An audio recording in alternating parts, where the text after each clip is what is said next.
Now we're going to move on to our keynote speaker of the evening. It gives me great pleasure to introduce to you Dr. Lewis R. Gordon. He's a social activist, a musician, a public philosopher, and the head of the Department of Philosophy at the University of Connecticut. Dr. Gordon is the author of many books, including the newly published book, Freedom, Justice, and Decolonization by Lewis Gordon. He's also a scholar of Africana philosophy and chairs several international philosophical associations in New Haven.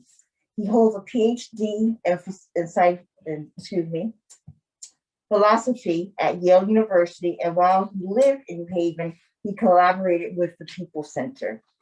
Here to present to you, Dr. Lewis R. Gordon. Thank you so much. And I would also like to say to everybody, the first thing I'd like to say is right now it is so terrible that we have crossed the 500K threshold of those who passed from COVID-19.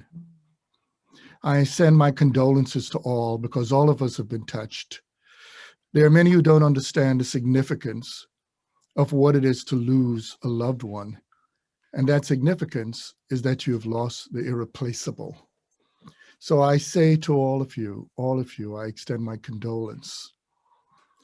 At the same time as well as our loved ones have joined the ancestors, I would like also to point out that a world in which we don't honor ancestors is a world in which we ultimately have no respect for descendants.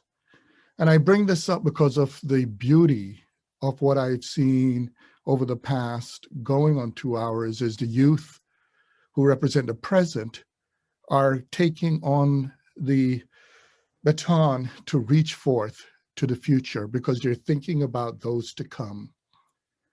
And what are we doing when we think about those to come, many of whom we will never know, except through an act of commitment and faith? We commit an act of love. I should also like to say, when I speak of love, how my heart is moved by seeing this event take place at the People Center. A place, it is a building, but as we know, buildings can be saturated with history. And it's a building in which some of my fondest memories, those moments in which my heart was stirred, those moments in which we reach for each other in sisterhood, brotherhood, in humanityhood, that in the city of New Haven. For me, when I think of New Haven first, I think of the People Center.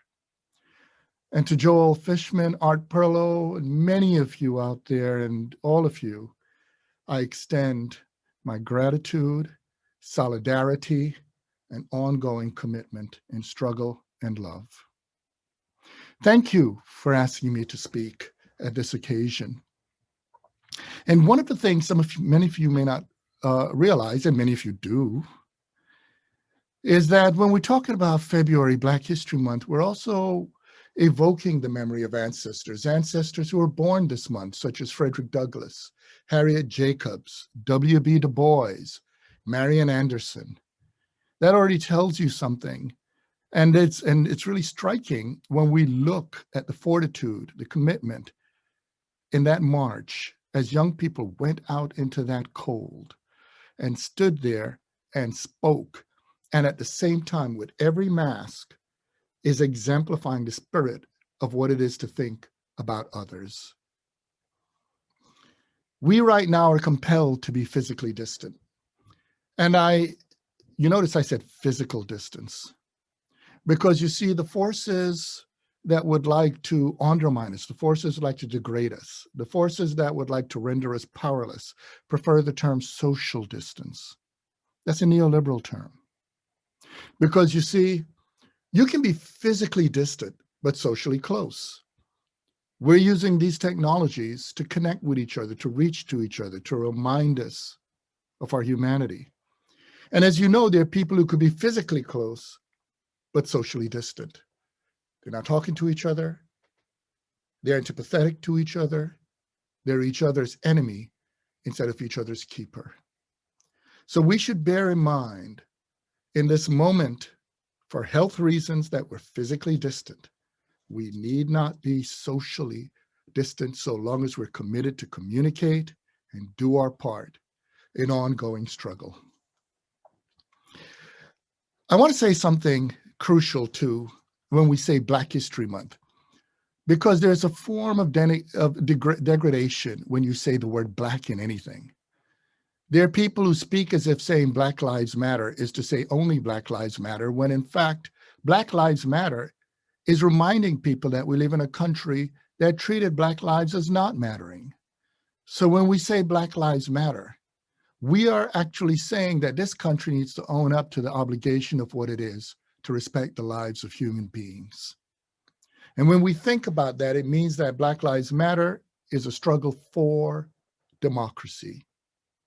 But when I talk about Black, we should also bear in mind that Black History Month, and that word history is crucial, because you see, there's a form of knowledge violence, a form of colonization of the mind that is wreaked on everybody, Black, white, and brown, when we fail to understand our actual history. And there's a lot I could say in that history, but I'm just going to give one example. You see, many people have inherited a way of looking at history that rips out the idea that Black people are agents of history. And that is done through constantly rewriting the deeds, the actions, the achievements of Black people through a whitewashing effect that makes it seem as if we could not do anything. Yet you see, when you think about those enslaved ancestors, and although not all Black people in the United States were enslaved or descendants of slaves, there are recent immigrants from the continent of Africa who were not enslaved. And even within the United States, there are historic Black populations who are not enslaved. But if we talk about the enslaved ancestors, it connects to the mission of the People Center and the community here in a very profound way. Because you see, the stereotype is of a group of people walking in the bush whose brute labor was needed to build what the mind of the master envisions. But that is false. Because you see, a lot of the enslaved people who were kidnapped and put into the hulls of ships, who suffered the Middle Passage, who struggled to breathe, those people were skilled labor. Those people were in Africa, the physicians, the people who were the people who were in charge of agriculture. There were the people who were in the militaries there. There were the people who were everything from midwives to school teachers, to all the way through to architects. And we know this because the ripping apart, the draining of the labor from those coasts of Africa were brought here, and they were able to build a lot of what this country is reaping the material benefits of. There are people who always talk about what masters built, and I have to remind people that masters don't build squat. Trump doesn't even know how to tie his shoelace.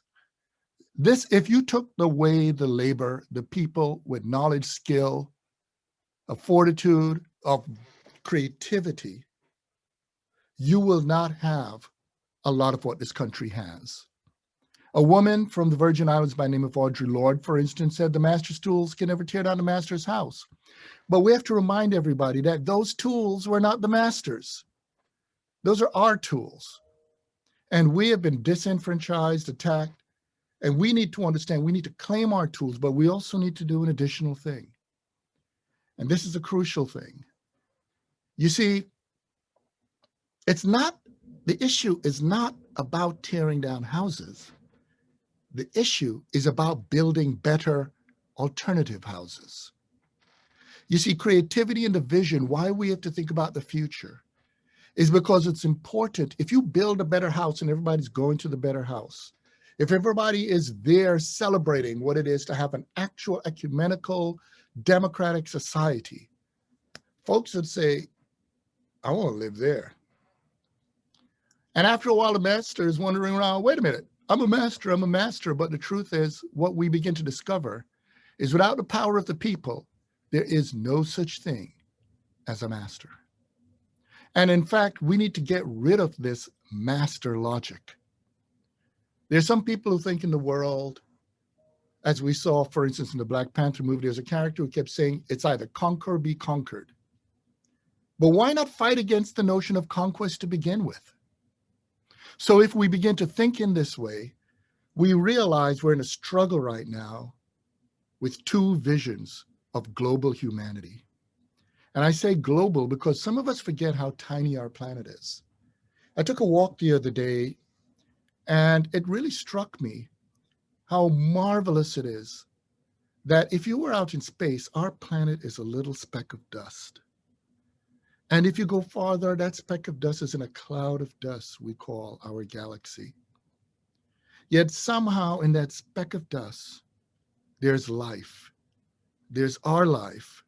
There's the life of the creatures from plant to slug, even to the bacteria and even to the virus with which we're fighting. A lot of debate over whether that's life, but that's another matter. But if we bring that together, we begin to realize that the forces of disempowerment, because that's what racism is about. That's what colonialism is about. It's about disempowering people. The forces of disempowerment, and that is what's linked to capitalism, is about privatization. And when they try to radicalize privatization across our little planet, that requires disempowering most of the people. It is patently undemocratic. And that means that for them to achieve their goal, it's more than the question of class struggle. Because as you could see from the antics from over the past 4 years, and you could see what happens when they have control, they quickly move from class struggle to class massacre. So we need to understand that the fight for democracy is a fight for public empowerment. It's for a different model of the globe. It's for a model in which all of us are able to walk out in a world in which we have dignity, freedom, and respect. And we know this when we look at the contrast between what happened in the Capitol on the 6th of January and what happened in Georgia. Because on the 6th of January in the Capitol, there were individuals who didn't even vote, who were going in there to fight for what? Well, waving that Confederate flag. It's a fight for enslavement and disempowerment. But on that day was also a declaration of a victory for empowerment, for freedom, and for democracy. And that took the form of a group of people who understood the difference between what we call minority and minoritized. The goal of those who are part of ruling capital is to minoritize the majority. You could see the contradiction in that term, because it's to undermine our capacity to be powerful and act. And we have to take that question of power very seriously, because you see, power is nothing more than the ability to make things happen and having access to the conditions of doing so. Some people use that access to the conditions to disempower others, which is what those individuals in the Capitol were trying to do. But some, as Stacey Abrams and so many others who preceded her, took that question of the condition of being able to act and used it for empowerment. And think about it, on that day when Warnock and Ossoff were declared senators, it meant a very important moment for this question of fighting for the dignity and freedom of humankind, because it's not just about the United States. The whole world was holding its breath. And holding your breath these days is no small matter, because as we know, as Frantz Fanon said, that there's a point in which to live. It's all about struggling to breathe. And so when we come to this, then, we need to understand it is correct. We're dealing with reconstructions, because you see, the first Reconstruction was undermined through violence, inequity, and the list goes on, because every time the people fight to move forward And I say the people here, from indigenous Americans all the way through, African Americans all the way through to the way we think of communities, as many of you are gathered here today. Because you see, when people think of groups such as the Communist Party, there's a failure to understand that one of the attacks in the Communist Party is the fact that it is a party that was 40% Black. This is a party in the United States that represents one of the greatest fear of anti-Black racists and white supremacists, which is what it is for the people to meet and the people to love. And within that framework, there are people who also look at Warnock and they look at Ossoff and they talk about Blacks and Jews. And there's a whole neoconservative wing, very anti-communist wing, a whole group who would try to talk about the collapse of a relationship. And I often have to remind people, and I remind people this as a Black Jew, that's what I am, is that in my experience, those committed people who joined together from the left never went anywhere. The people in New Haven right now have been fighting this struggle from the 60s, the 70s, 80s, the 90s to this day. The reason you can have an Atlanta, whatever party in terms of how you think of the left, the fact of the matter is that commitment never wavered. And so the reason you can have, whether it's Black Jews, European Jews, Sephardic Jews from different parts of North Africa, West Asia, if you could talk about Christians, if you could talk about Muslims, and I worked a lot with the Muslim community in New Haven, I got to tell you this, that ultimately that struggle for life is connected to the fact that they're all together understanding that when you're politically committed, you're fighting for something greater than yourself. W.B. Du Bois, whose name I mentioned, wrote Black Reconstruction in America. And what he pointed out is that each Reconstruction is really a concerted struggle for democracy, for freedom. And we think of someone like Stacey Abrams, because you see, there are people who would look at Stacey Abrams, or if you go back to Chisholm, or if you go to our own Joel Fishman here, the point is nobody can win anything. Nobody can change the world if you don't step up and get out there and do something.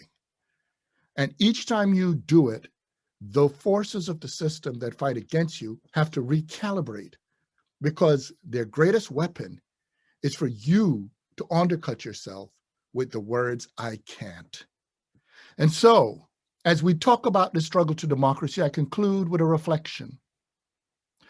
Sometimes when you look at people who have been involved in struggle, the way you look at some of the elders in this community, when you look at this beautiful community of stalwart people, one of the things you have to ask yourself is, how do they do it?